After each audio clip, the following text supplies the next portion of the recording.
Hello everybody, हम सब एक अच्छी और फंडामेंटल कंपनी पिक करना चाहते हैं और ये तभी पॉसिबल हो पाता है जब हमें फंडामेंटल एनालिसिस आता हो। पर ज़्यादातर लोगों को फंडामेंटल एनालिसिस आता ही नहीं है। फॉर दैट रीज़न वो स्टॉक सिलेक्शन में अक्सर गलती कर देते हैं, जिसके कारण उन्हें स्टॉक मार्केट में लॉसेस फेस करना पड़ता है। But don't worry, we are here to help you out, जहां आपको फंडामेंटल एनालिसिस सिखाना हमारा काम है। आज की इस वीडियो में हम लोग एक ऐसे ही रेशियो के बारे में बात करेंगे जो किसी भी कंपनी का फंडामेंटल को समझने में हमें मदद करता है, और वो है लिक्विडिटी रेशियो। लिक्विडिटी रेशियो एक ऐसा रेशियो है जो किसी भी कंपनी का फाइनेंशियल हेल्थ के बारे में बताता है। क्या कंपनी अपने शॉर्ट टर्म लायबिलिटीज को पे कर सकती है या नहीं, बिना फ्रेश फंडिंग उठाए हुए। लिक्विडिटी रेशियो में 3-4 रेशियोज आते हैं जो आपको हेल्प करते हैं किसी भी कंपनी के फाइनेंशियल को समझने में। और आज के इस वीडियो में हम लोग लिक्विडिटी रेशियो का एक पार्ट है करंट रेशियो, जिसके बारे में हम लोग डिस्कस करेंगे, और बाकी का रेशियो हम लोग नेक्स्ट बाय नेक्स्ट डिस्कस करेंगे। तो चलिए इस वीडियो की शुरुआत करंट रेशियो से करते हैं। नमस्कार दोस्तों, मैं हूं Aarav and welcome to Induja capital.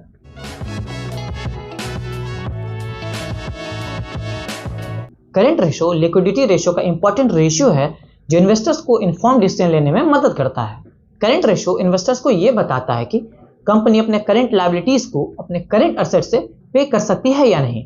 Means company के पास जितने भी करंट लायबिलिटीज हैं, क्या उस लायबिलिटीज को वो कंपनी अपने करंट एसेट से पे कर सकती है या नहीं।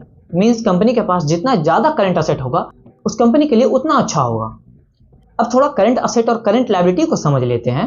करंट एसेट वैसे एसेट को कहते हैं जिसे आप बड़े आसानी से कैश या कैश इक्विवेलेंट में कन्वर्ट कर सकते हैं with in a year. Current asset के कुछ एग्जांपल्स देखें तो account receivable.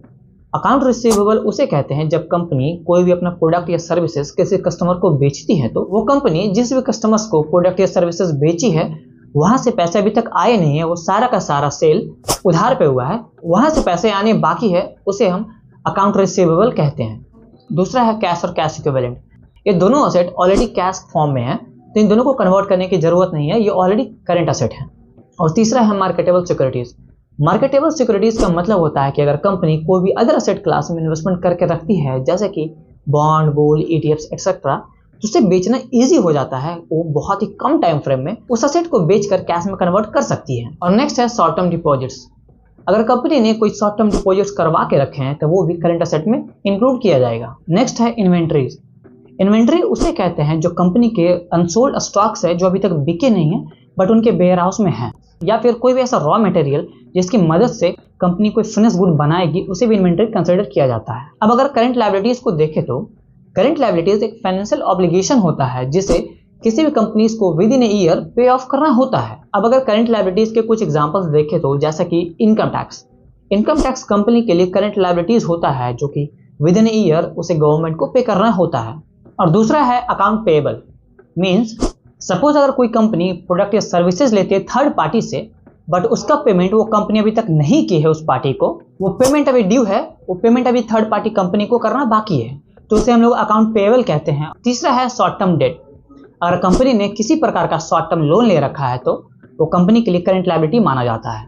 Coming back to the current ratio, current ratio आपको ये बताता है कि कंपनी के पास जो भी मौजूदा करंट लायबिलिटी है, क्या उसे अपने मौजूदा करंट एसेट से फुलफिल कर सकती है या नहीं।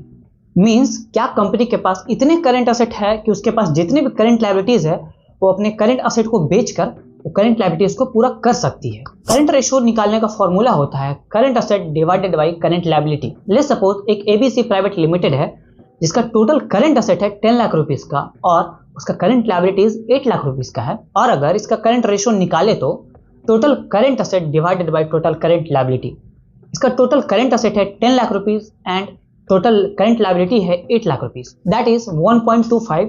मींस एक से ज्यादा है, that is good. ABC limited का करंट रेशियो 1.25 है, हमें ये तो पता चल गया, बट ये कैसे पता चलेगा कि 1.25 एक अच्छा रेशियो है या नहीं है, और एक आइडियल रेशियो क्या होता है। देखिए, अगर किसी भी कंपनी का करंट रेशियो 1 से 3 के बीच में हो तो एक अच्छा साइन माना जाता है, और ये माना जाता है कि कंपनी अपने फाइनेंसेस को अच्छे से मैनेज कर पा रही है और अपने शॉर्ट टर्म नियर ऑब्लिगेशंस को वो फुलफिल कर पाएगी। किसी भी कंपनी का करंट रेशियो मोर देन 1 ये शो करता है कि कंपनी के पास जितने भी करंट लायबिलिटी हैं उससे ज्यादा उस कंपनी के करंट एसेट हैं। और वही किसी भी कंपनी का करंट रेशियो 1 से कम है तो देयर इज अ पॉसिबिलिटी कि कंपनी अपने करंट नियर टर्म ऑब्लिगेशंस को फुलफिल नहीं कर पाएगी, जिसके कारण उसके ऑपरेशंस में दिक्कत आ सकती है। तो एक सवाल ये आता है कि क्या अगर किसी भी कंपनी का करेंट रेशो मोर देन 3 है, मानो कि 7-8, क्या वो अच्छी मानी जाएगी? और इसका आंसर है हाँ और ना भी। कंफ्यूज्ड? ओके, लेट्स सपोज एक कंपनी है जिसका करेंट रेशो 7 है। उससे ये तो प्रॉब्लम सॉल्व हो जाता है कि कंपनी अपने नियर टर्म ऑब्लिगेशंस को फुलफिल कर पाएगी, मीट कर पाएगी। वो बड़े आसानी से अपने करंट लायबिलिटीज को पे कर पाएगी।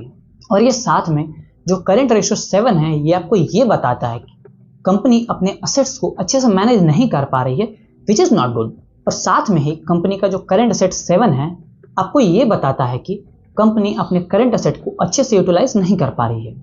अगर किसी भी कंपनी का करंट रेशो 1 से 3 के बीच में है तब वो अच्छी बात है। इट मीन्स कंपनी अपने असेट्स को अच्छे से यूटिलाइज भी कर पा रही है और इन फ्यूचर कंपनी अपने करंट लायबिलिटीज को अच्छे से मीट कर पाएगी बिकॉज ऑफ उनके पास करंट असेट है and they will not face any problem in their operation.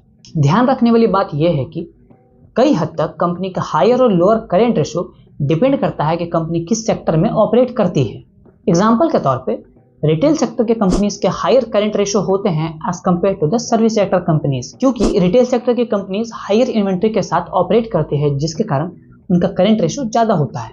हाँ, करंट रेशो एक अच्छा मैट्रिक्स है but you can not rely on it, क्योंकि ये बस इमीडिएट सिचुएशंस के बारे में बताता है, ना कि लॉन्ग टर्म के बारे में। ये रेशो आपको बस उस कंपनी के क्रेडिट पेइंग एबिलिटी के बारे में बताता है कि क्या कंपनी अपने क्रेडिट्स का पेमेंट कर पाएगी या नहीं।